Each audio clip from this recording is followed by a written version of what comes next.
Hi, and welcome to my test kitchen. My name is Reed, and I have decided to share with you kind of my recipe for the cinnamon almonds that I've made in the past.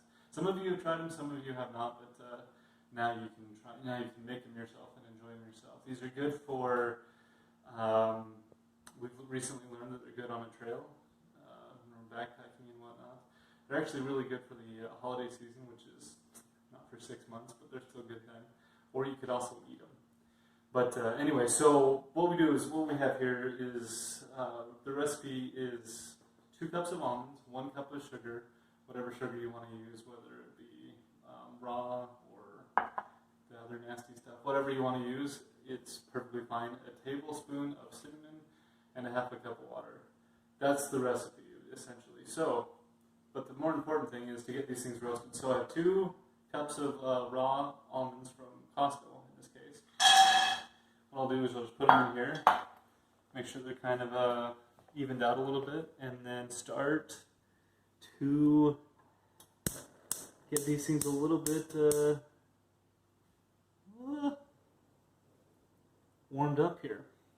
Now, so you can do this on a stovetop on a regular electrical stove, or you can do it on one of these flame ones. This will be interesting because it's my kitchen, and I am not sure as to how natural gas is going to work with this.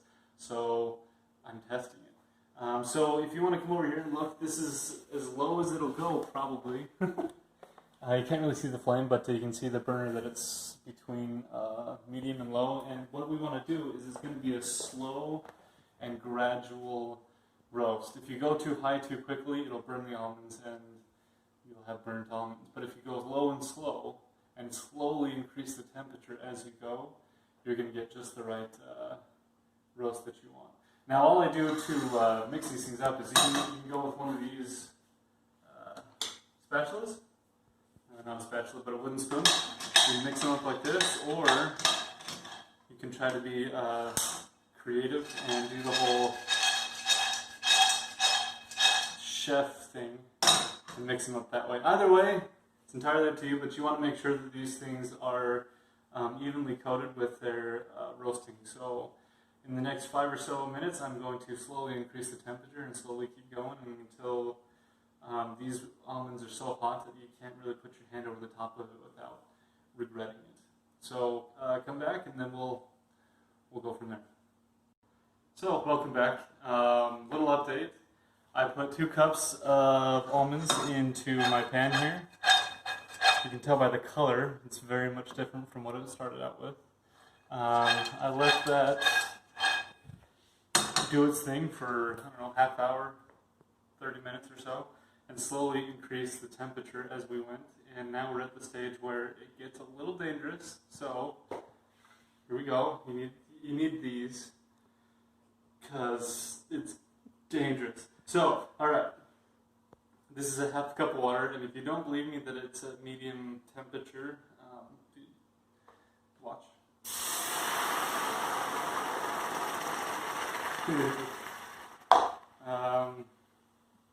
Steam burns. It can happen, so careful with that. And then you want to put your cup of sugar in there, and then just let it do its thing here for a minute. Okay, so now I'm just totally integrating this sugar now into the mixture, and now it's just going to sit here for a minute. Also, I need cinnamon. Totally forgot about that. So we've got the cinnamon here. Okay, so I totally forgot. Now we need to add the cinnamon. This is just cinnamon Costco, or Costco from cinnamon. Yeah. Anyway, so you add that to the mixture there. Let's put a little bit more in there. It needs to be a tablespoon. So we'll just go with that. And a little bit of salt. Not much, just enough to make it to bring out the flavor of the cinnamon. So maybe half a teaspoon. Put that in there. And now you just stir it up. Get all that goodness stirred up. And you'll see that what we did is essentially just put the sugar and cinnamon into the water solution. And now, after this is all integrated, essentially all we need to do now is let that water evaporate. Need to let it boil off. So it's crucial at this point that you stir this thing fairly often, because if you don't do that, the sugar will actually burn, and I believe at that point you'll be making yourself what's it called, peanut brittle, or in this case almond brittle. So it's important to keep stirring. Now, the other thing to keep in mind that the reason why why I like doing this in the holiday season is because it now creates its own potpourri. So if you really want to make your house smell like cinnamon, and if you like the smell of cinnamon, this is probably a good thing for you. Now, I totally lied. This kitchen is not mine. Thank you, roses. Appreciate it. Hopefully you guys like the smell of cinnamon. And so they are, just so you know, they were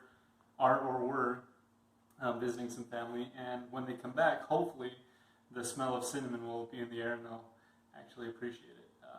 But anyway, so we're going to keep stirring this, and I'll show you when it starts to boil, and we'll take it from there. Okay, all right, so now the water has just about dissolved off. You can kind of see, well, you can definitely see that it's not where it was a couple minutes ago, and with the glory of technology, a couple seconds ago. But anyways, you can kind of see that it's it's going back on the nut there. And this is where you really need to start paying attention to it, because the final product is what you're actually going to be looking. It's hard to explain, but this is kind of what when they say that this process happens very quickly or in the twinkling of an eye. I think this is what they were referring to when they say the twinkling of an eye, because it's literally happening. It's going from that syrup right there to something more like this. Kind of an odd, interesting way that it does it, but this is about it. This is the finished product. Now you need to have a cookie sheet just adjacent to it, just right here. What we're going to do is we're just going to lay this out right here, and making sure that these, we're going to turn this off, turn off our stove. Now we're going to make sure that all these almonds are laid out so that they can both cool, and so they don't, or so they're not stuck to each other. It's kind of hard to eat. Put a whole bunch of these almonds in your mouth at once, so you kind of have to spread them out so that when they're done, they'll be kind of like that, one or two. And wait a couple minutes, and then obviously you're welcome to enjoy them. Now, if you look in here, just before you think or you curse yourself or me, you'll notice that looks really bad, and you may have ruined your pan. Actually, when I first did this, I thought I totally ruined my pan. Give it time and put it in water, and that's all you need to do, and it'll wipe out in 10 minutes, and that's all you need to do. Anyway, so enjoy.